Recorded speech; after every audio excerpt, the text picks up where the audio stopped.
I'm a mechanic, but I do a lot of climbing and lifting and go way high up on rooftops, and it's it can be hazardous at times. You got to be very careful how you move your body around and be careful you don't fall off the roof, which I've done before.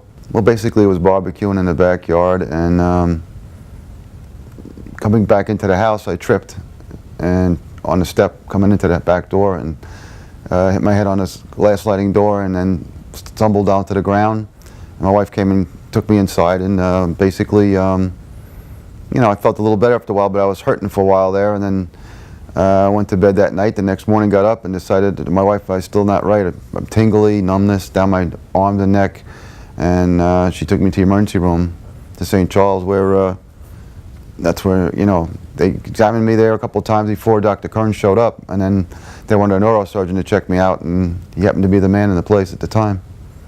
I liked him a lot. He says he was an Army veteran and did a lot of back surgery, a lot of surgeries there.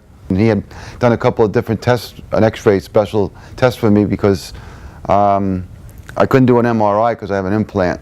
We did the operation the next day, and he put a metal plate and a bone graft in there and neck brace for a couple of weeks, and all healed up. He said that when he did the surgery, he said that fall had nothing to do with you had already had an injury there for a year or so, and that basically that fall gave you a little stinger to get you into the hospital to get symptoms to get looked at, which was a little bit of a blessing in disguise, because you were walking around, could have been paralyzed if I've gotten a little minor accident.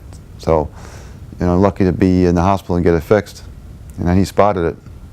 He told me exactly what was going to happen after the operation. You're going to have a really bad sore throat, and it's in the worst area because it's the graft and plate he had to put was right behind my esophagus. So he says it's going to feel uncomfortable for about the first couple of weeks, and after that it went away, but it was tough to swallow in the beginning. And otherwise he was a nice guy, really nice guy.